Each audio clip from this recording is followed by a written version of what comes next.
मित्र स्वागत आहे तुमचं तुमच्या आवडीच्या चॅनलमध्ये ज्याचं नाव आहे मराठी कथा।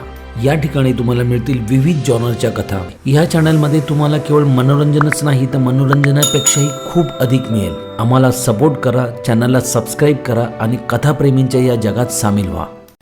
सुनंदाच्या बापाने कुठूनचं केवड्याचं कणीस आणलेलं, आईनं मोठ्या हौसेने केसात माळलेलं, मासे पांगायला बाप भल्या पहाटेचा होडगं समुद्रात लोटायचा।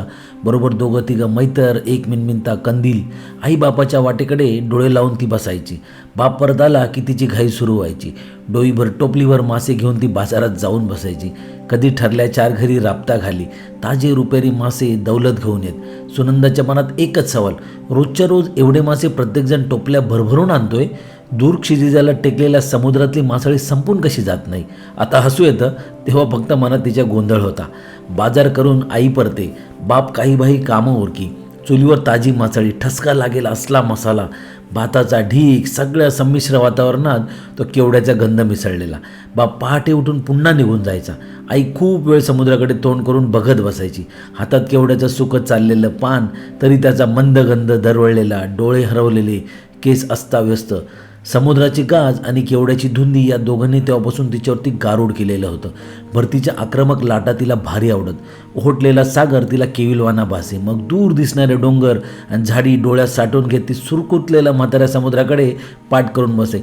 पुन्हा भरतीच्या लाटा किनाऱ्याकडे झिपवल्या की तिचे तेच डोळे चमकत, रुसलेलं मन आनंदात न्हावून जाई। ती वाढत होती, ऋतू बदलत होते, उशिरा रात्री समुद्राची गाज तिला जाग आणू लागली। एक दिवस सुनंदाची आई तिच्या बापाला बोलली, पोरीला उजून टाकायला पाहिजे, भारीच वांड दिसते। छा, अजून नाणं नाही आलं तिला। सुनंदाची आई हसायला लागली आणि बाप तिच्या तोंडाकडे आवाजून बघत राहिला। हसतेस काय दात काढून? हसू नको तो काय करू, तुम्ही मासे पांगा। अहो पोरीला नाणं येऊन 2 साल गुदरली। चा मारी, लहानाची थोर कावा झाली, कल्ला पण नाही, बाप डोकं खाजवत बोलला। कसं कळणार तुम्हाला? रात जाते झोपेत, दिस उजाडतो समुद्रात, संध्याकाळच्याला तुमचा येळ बातलीत बुडतो। बापाने एखादी गोष्ट मनावर घेतली की डोसकं फिरला का तोच ध्यास। त्याचाच मैतर पम्या आपल्या पोराला घेऊन एकदा घराकडे आला। पम्या, ही माझी लेक, तुझ्या पोराक पसंत असो तर लगीन करून घरात घेऊन जा। पोर म्हणजे नक्षत्रगत हाय रे मैत्रा, चांदण्यात नाल्यागत दिसते। काय रे चेडवा? पम्याचा पोरगा दौलती नुसता डोळे मोठं करून तिला बघत राहिला। तिला नवल वाटलं। गडी एवढा अंगाने उभा ना आडवा, कातळागत काळा शार, गळ्यात गंडा, दंडात ताईत, नजर थेट तिच्याच डोळ्यात भेटणारी, ओठ मिटलेले, मासे पांगताना हा असाच बेदरकार असेल। आत्ता आपल्याला मासोळी समजून निखरतोय। तिच्या मनातले विचार ओठावर हसू उधळून गेले। गोपोरी, बाकीचं नाक डोलं जागच्या जागी बरे आहेत, हे तुझं हसणं मात्र सांभाळ, माणूस पागल होतंय, काय समजलाय? पम्या गंभीरपणे बोलला। तिने होठ घट्ट मिटून घेतले आणि डोळ्याची कमळं मिटली। पम्याचा पोरगा अजूनही आपल्याकडेच बघतोय हे डोळे मिटून सुद्धा तिला समजत होतं। पोरीची जात, तिचा हसण्याचा मनावर नको घेऊ रे, बापाने आपल्या मैत्राला समजवलं। वाजत गाजत लगीन लागलं। अख्खा कोळीवाडा नाचला, ताडी पिऊन झिंगला। भाताचे डोंगर आणि मासळीचा पूर। पोर लय नाजूक फुलासारखी दिसतंय रे, आणि ह्यो पम्याचा पोरगो समुद्रातल्या खडकागत दिसतंय। बाया बापड्या बोलत होत्या। आई आणि बापूस निरोप घेताना अख्खा समुद्र डोळ्यात उतरून आला। नवऱ्याचं नाव 17दा घेताना दरवेळी तिला हसू फुटायचं। नाकातल्या नथीचा असताना अडसर व्हायचा। नवऱ्याचं नाव दौलती, समुद्राच्या पाण्यात मासळीचा पूर, आणि दौलतीचं नाव घेतो भरून येतो ऊर। जमलेल्या गर्दीला तिचं वाटे कौतुक। 4 बुकं शिकलेली ही गोड देखणी पोरगी दौलतीचा संसार करेल याची खून पटून गेली। मग तिचा प्रत्येक उखाणा गारूड करू लागला। समुद्रात होडकं लोटून गाऊ रातभर गाणी, दौलती माझा राजा आणि मीच त्याची राणी। रात्री मौशार पुळणीत नाचाची लयदार पावलं झिंगली। ग्रामदैवताची खुशामत, समुद्राचं कौतुक, दारूची लयलूट आणि ताज्या मासळीचा आस्वाद। आईबापांचा आशीर्वाद, सासऱ्याची करडी नजर आणि सासव्याची अखंड बडबड, दिवसभराचा कामधाम आणि दौलतीचा कणखर स्पर्श। दिवस कष्टाचे, रात्री अपार सुखाच्या। पहिल्या रात्री दौलतीची मिठी सोडताना तिची तारांबळ उडाली। दौलती निशब्द, ती लाजून मिटून गेलेली। सगळा मोक्याचा कारभार, समुद्राच्या लाटांची आवर्तनं साथीला। तिने विचारलं, बोलायचं नाही? असा पण असो तुमची, मी या बापडा खय बोलणार, माका नाही येत। तुका समद येतंय, गाणं बोलणं उखाणं, तूच सांग काय आवडतं तुका, मागितला तर आणून दिवस। त्यानं मांडोलून होकार भरला। केवड्याचं पान देतास, त्याचा गंधानं जीव कसा फुलारतो। दौलती म्हणाला, आता जाऊ? मित्र हो, कथेत पुढे जाण्याआधी मी याची खात्री घेतो की ही कथा तुम्हाला नक्कीच आवडणार। तुम्ही जर चॅनलवर पहिल्यांदा आले असाल तर प्लीज आम्हाला सपोर्ट करा, लाईक शेअर आणि सबस्क्राईब करायला विसरू नका आणि कथा आवडली की नाही हे कमेंट बॉक्समध्ये नक्की लिहून कळवा. सुनंदा म्हणाली, नाही आता माका सोडूक जावचं नाही. ती अलगद त्याच्या बलदंड मितीत समावली. समुद्राच्या उन्नत लाटा किनाऱ्याला येऊन भेटत राहिल्या. दोघांच्या मिलनाला चांदवा साक्षीला. पहाट वाऱ्याचा चांदण्याचा स्पर्श, माडांच्या झावळाची झुळूक, कुठून कुठून दौलती केवड्याचं पान घेऊन ये. कधी कधी स्वतःच्या हाताने तिच्या केसात माळी. ती फुलून डुले. तो तिच्याकडे बघताना धुंद होई. त्याच सुमाराला अचानक एक मोठं वादळ आलं. अचानक आलेल्या त्या झंझावाताने अख्खा कोळीवाडा हादरला. 20-20 फुटांच्या लाटा फुटल्या. उभे माड पटापट आडवे झाले. छोट्या मोठ्या फुलझाडींनी तर मानास टेकल्या. काही झोपड्या उलटल्या. वाऱ्याचं थैमान, जाळ, तुफान. समुद्राला भेटायला गेल्यापैकी बरेच जण बेपत्ता आले. ज्यांना नशिबाने हात दिला ते परत आले. सुनंदाच्या मिठीत खुशाल पडून राहिलेला दौलती त्या पहाटे मासे बांगायला बापावर गेला नव्हता म्हणून वाचला. सुनंदाचा बाप आणि दौलतीचा बाप पम्या दोघेही बेपत्ता घोषित झाले. समदा कोळीवाडा शोक कल्लोळात बुडून गेला. अखेर हलके हलके खवळलेला समुद्रदेव शांत झाला. श्रावणसरी थुईथुई नाचू लागल्या. काळ्या ढगाळून सूर्याची नवथर किरणं डोकावली. तांबड्या मातीतून हळव्या भाताची रोकं फुलारली. कोळीवाडा सावरला. मोडून पडलेल्या झोपड्या पुन्हा उभारल्या. दौलती या संकटातून वर आला. सुनंदाची साथ आणि मायबाप सरकारची मदत लावली. पुनवेचा दिस धांदल ओढून गेला. समुद्राला श्रीफळ अर्पवून त्याची पूजा झाली. दौलतीने पुन्हा एकट्याच्या हिमतीवर होडगं भातीच्या लाटांमध्ये घुसवलं. त्याची रात्र समुद्राच्या संगतीत आणि दिस सुनंदाच्या मिठीत सरे. उरला सुरला वेळ देवचापा नाही तर केवड्याच्या शोधात जाई.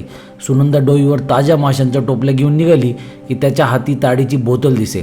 तशाच सुनंदाची कुस उजवली. तिची मूळची सोनसळी कांती खुलली. डोळ्यातली निळाई थोडी फिकुटली. तिच्या देहमानाचं कोडकौतुक पुरवताना दौलती आपले कष्ट विसरून जाई. आधी लोक कुजबुजत आता उघड उघड चेष्टा करू लागले. यो पम्याच्या दौलतीस रोजच्या रोज केवड्याची पानं कित्येक घावतो. रान धुंडून धुंडून कुठून दौलती केवड्याचा कणीस घेऊन येई. हंगाम असो वा नसो. इतरांच्या बायका आबोली नाही तर देवचाफा केसात माळत. परंतु सुनंदाच्या खोप्यात रोज केवढा विराजमान असणारच.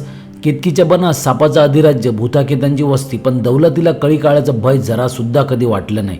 रात्री अपरात्री कुठेही जाताय तुम्हाला भयभीती वाटत नाही या प्रश्नावर दौलती गडगडून हसायचा. समुद्रा का घाबरत नाही ते का कशाचो भय असं नेहमी म्हणायचा. तिला नवलाई वाटायची एका गोष्टीची, एवढा पहाडाच्या अंगलटीचा धनी रातच्या वेळी कसा पोरावून पोर होतो आणि त्याच्या बळकट देहाचा भार आपण कसा आल्हाद पेलतो, खेळतो, खेळवतो, रमतो, रमवतो, सुख देतो आणि झोपून जातो. पाठोपाठ 3 पोरं झाली तरी सुनंदात दौलतीचा जीव गुंतलेला. हैबती, हौसा आणि गणपत या पोरांच्या दंग्यात सुनंदाचा वेळ जाई. दौलतीच्या कष्टांना तिचा हातभार असे, परंतु वाढत्या संसाराला कमाई अपुरी पडे. याच घडीला सरकारी आशीर्वादाने डिझेलवर चालणाऱ्या वेगवान नौका गावात अवतीर्ण झाल्या. खोलवर समुद्रात दूरवर जाऊन यांत्रिक पद्धतीने मोठी मासेमारी सुरू झाली. ताजी मासळी त्वरेने बाजारात उतरू लागली. या तडाख्यात जुनाट पारंपरिक पद्धतीने जगणारे दौलतीसारखे गरीब बिचारे भरडले गेले. उपासमार सुरू झाली. सुखाने पाठ फिरवली. 2-4 समदुःखी मित्र एकत्र आले. दौलती त्यांचा म्होरक्या होता. चोरून दारू गाळायचा त्यांनी धंदा सुरू केला. त्याच्यात पोलिसांचं भय होतंच. दौलतीच्या आयुष्याची दिशाच बदलून गेली. पिणं वाढलं. केवड्याच्या पानासाठी त्याच धुंदीत त्याची भ्रमंती सुरूच असायची. 2-4दा तुरुंगाची हवा खाऊन झाली. तगडा भक्कम देह पार खंगून गेला. 2-4दा तर पोलिसांची धाड झोपडीवरही आले. 2-3 दिवस दौलती घरी आला नाही तसा सुनंदाचा धीर मात्र सुटला. वाड्या वस्त्यातून चौक्या पहाऱ्यातून शोध सुरू झाली. रानं धुंडाळून झाली. अखेर कळकीच्या बेटात केतकीबानाच्या शेजारी दौलतीचा मृतदेह 4थ्या दिवशी अखेर सापडला. हातापायांवर सर्पदंशाच्या खुणा, वाळलेला देह, उघडे भेसूर डोळे. केवड्याच्या पानाच्या शोधात दौलतीने जीव गमावला हीच गावभर चर्चा झाली. सुनंदावर तर हा अतिशय मोठा वज्राघात होता. आकाश कोसळलं जणू. धनी गेला. पदरी 3 अजान लेकरं. जगायचं कसं हा बिकट प्रश्न होता. दौलतीचे साथीदार मात्र कामी आले.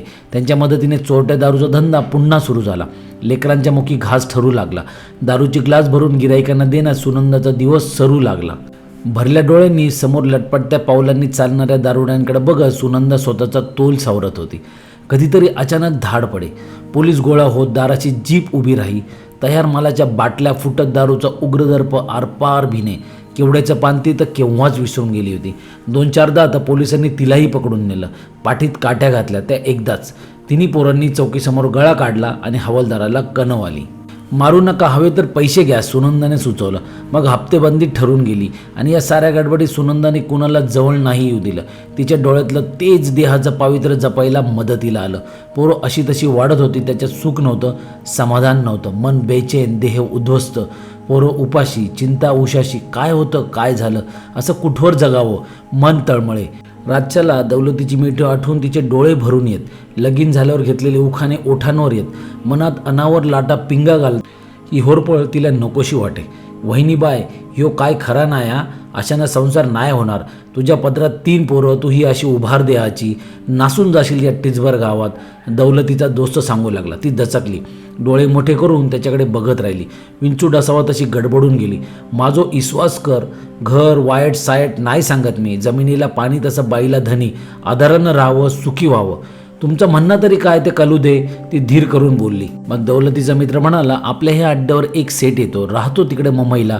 दाबजोर पैका आहे. इथं आलं की आपल्याकडे पितो, आपला माल नावाजतो, इलायती दारूला शिव्या घालत ग्लास रीती करतो. तुम्ही त्यासनी कवा तरी बघितला असनच. तिला पुढच्या क्षणी त्याचा चेहरा आठवला. रुपेरी केस, धारदार नाक, खानदानी रूप, हातात चांदीच्या मुठीची नक्षीदार काठी, अंधुराची लोट सोडणारा चिरूट हमेशा ओठात. डोळे सदा कोणाचा तरी शोध घ्यावा तसे. नाव काय रे त्याचा? सेठ आसाराम. इथे पल्ल्याडच्या गावात त्याचा बंगला असो, मुंबईला गिरणी आणि गाडी असो, त्याका सुख नाही. माप पैसा आहेत, पण बाईल घर सोडून पळून गेली कोणाचा तरी हात धरून. ना पोवार ना झंझट. तुला त्याचा ओळख करून देऊ? नको, तिने तडाख्यात जबाब दिला. वहिनीबाय, माझं सांगायचं काम. दारूच्या ह्या धंद्यात आता कमाई नाही राहिली. पोलिसाला हप्ते देऊन राहतंय काय हातात? टिचभर गाव हे. तुमच्यासारख्या जात्या सुंदरीनी अब्रूनं जगावं कसं आणि अशा तशा नजरेला तोंड द्यावं कसं? पण सुनंदाने पार धुडकवूनच लावलं त्याला. 4 दिवसांनी सेठ आसारामची मोठी गाडी दिमाखाने तिच्या चंद्रमौळी झोपडीसमोर येऊन खडी झाली. सुनंदा खालमानेनं दारात उभी. सुनंदाबाई, मी एक विनंती करायला आलोय. धनदौलत खूप कमवली, मायेचा माणूस तेवढं नाही. भल्या मोठ्या इस्टेटीला वारस नाही, एकट्याला सोबत नाही. तुमची कहाणी तुमच्या या भाऊजींनी खूपदा ऐकवली. मन भरून आलं. माझ्या घरी लक्ष्मी म्हणून पाऊल ठेवा, मालकीन म्हणून राहा. तुमच्या मुलांचं भविष्य माझ्या हाती सोपवा. त्यांना खूप मोठं शिकवा, खूप मोठं करा. एवढं मनापासून बोलून सेठ आसारामची गाडी त्याच्या सकट भर्रकन निघून गेली. भरतीच्या लाटा गरजत होत्या, किनाऱ्याकडे झेपावत होत्या. वाऱ्यावर स्वार होऊन सुनंदाच्या कानात त्यांचे शब्द घुमत राहिले. त्यांना खूप शिकवा, मोठं करा, लक्ष्मीच्या पावलांनी या आणि मालकीन म्हणून राहा. अब्रूने जगण्यासाठी, पोरांच्या भविष्यासाठी सुनंदाची पावलं सेठ आसारामच्या बंगल्याकडे वळाली. दारात तिचं जंगी स्वागत झालं. सेठ आसारामचं कुत्रं भुंकलं नाही, पण नोकर चाकरात मात्र कुजबूज सुरू झाली. मोठ्या थोरल्या बाथरूममध्ये गरम पाणी अंगावर घेताना सुनंदा मात्र बावरली. सेठ आसारामने दिलेली उंची वस्त्र आता तिच्या अंगावर होती. देवीला स्मरत तिने भांगात कुंकू भरलं. पुढे होऊन ते सेठच्या पाया पडले. सुनंदाबाई, तुझी जागा आता आमच्या शेजारी. तिला प्रेमाने जवळ बसवत सेठने तिच्या नव्या नात्याच्या हक्काची जाणीव तिला करून दिली. सेठजींच्या स्पर्शाने मनात थोडी उलघाल झाली. करतोय तो योग्य की अयोग्य? मुलखा वेगळा हा घरोबा सुख देईल का मला? तिच्या मनातली खळबळ ओळखून सेठजींनी आपल्यासोबतच तिचा पेला भरला. हे घे, सगळं विसरशील. तिने नाखुशीनेच मद्याचा प्याला ओठाला लावला. दौलतीच्या हट्टाखातर केव्हा तरी घोटभर दारू ती घेई तेवढीच. खूप दिवसांनी ती सैलावली. मनावरचं मळब मावळलं. सागराची गाज ऐकू येईनाशी झाली. सेठ आसारामच्या मिठीत ती विरघळून गेली जणू. रात्रीला निरोप देत दिवसाचे दूत नभातून धर्तीवर उतरले. सेठ आसारामला आपल्या हाती केवढा भाग्याचा ठेवा आलाय याची जाणीव झाली. शरीराची भूक भागणं ही आपल्या विरक्त मनाची केवढी मोठी गरज होती या जाणीवेने सुनंदा शरमली. पुन्हा स्नान करताना मनातली पाप पुण्याची जळमटं धुवून गेली. सेठ आसाराम मुंबईला निघून गेले. जाताना बंगल्याच्या चाव्या तिच्या हातात देऊन गेले. नोकर चाकर दिमतीला. झोपडी विकून मुलांना घेऊन सुनंदा कायमची सेठच्या बंगल्यावर राहायला आली. गावात चर्चा, भावकीत कुजबूज, 1000 डोळे, 10 लाख जिबा नाही नाही ते बडबडत होते. सुनंदाच्या चेहऱ्यावरचा आत्मविश्वास आणि डोळ्यातली जर पाहून तोंडावर बोलायचं धाडस मात्र कोणी कधी केलं नाही. सेठ आसाराम लहर लागे तसे येऊन जात. तिच्या कर्तृत्वाने थक्क होत. चाकरांवर वचक ठेवून तिचं वागणं, चोख हिशोब ठेवणं, स्वच्छ सुसंस्कृत राहणी हे सगळं त्यांना अजब आणि अनपेक्षित वाटलं. सुनंदाबाई, आज तुमच्या आवडीची चीज आणली. केव्हा तरी अचानक येऊन सेठजींनी तिच्या हाती केवढ्याचं कणीस ठेवलं. ती कासावीस झाली. तिचा कंठ दाटून आला. तिच्या डोळ्यात मेघ उतरले. का भेट नाही आवडली? सेठजींनी गडबडून जात विचारलं. तिने डोळ्यातले पाजर पदराने पुसून टाकले. मनातलं अनावर वादळ झटकलं. चेहऱ्यावरती भाव क्षणार्धात बदलले. तिच्या डोळ्यात तेज होतं. सेठ, केवढ्याचं कणीस देणारा निघून गेला. तो मान त्याचा, तुमचा नाही, असं म्हणत सुनंदा चटकन पाठमोरी झाली. आता या घडीला माझ्या केसात कुठचं फुल आहे? तिने प्रश्न केला. हा तर देवचाफा. तेवढंच तुम्ही आणत जावा, मला सगळं पावलं. तिच्या स्वरात कमालीचा ठामपणा होता. तिच्या डोळ्यात अश्रू उभे होते. एकाच वेळी तिच्या चेहऱ्यावर विविध भावभावनांचा तो कल्लोळ बघून सेठ आसाराम स्तिमित झाले. सुनंदाबाई, माफ कर, तुला मी ओळखलं नाही. सेठ, आणखी एक गोष्ट, लक्ष्मीच्या पावलांनी ये, मालकीन बनून राहा असं पहिल्या भेटीत तुम्ही मला सांगितलं. आजपासून मला लक्ष्मी म्हणायचं. सुनंदा हे नाव कायमचं हद्दपार करायचं आहे मला आयुष्यातून. फार मोठी आहेस तू लक्ष्मी, खूप थोर मनाची आहेस. मालक म्हणाले. माझा मोठेपणा अजून कुठे कळला आहे तुम्हाला? गालातल्या गालात हसताना तिची मान झुकली. म्हणजे नेमकं काय म्हणायचं आहे तुला सुनंदा? सेठने विचारलं. तुमची लक्ष्मी आता आई होणार आहे आणि तुम्ही बाप. आता सेठ आसारामचा चेहरा उजळला. खूप दिवसांनी त्याच्या आयुष्यात आनंद प्रकटला. चिरोटातून धुराची लोट सोडत त्यांनी बंगल्याला गुदमरून टाकलं.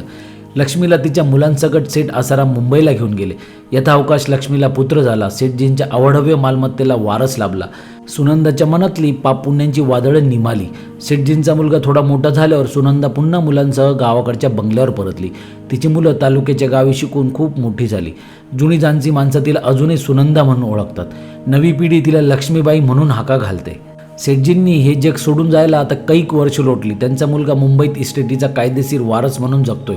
सुनंदा सेठ आसारामने दिलेला जमिनीचा तुकडा मुलांसह पिकवते. बंगल्यात राहून सेठच्या नावाने कुंकू लावते.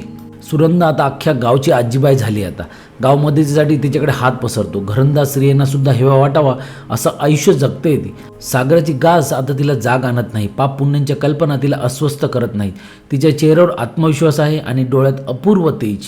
मित्र हो, तुम्हाला जर ही कथा आवडली असेल तर नक्कीच कमेंट करा, लाईक करा, तुमच्या मित्रांसोबत शेअर करा आणि तुमच्या आवडत्या चॅनलला सबस्क्राईब करायला मात्र विसरू नका. धन्यवाद.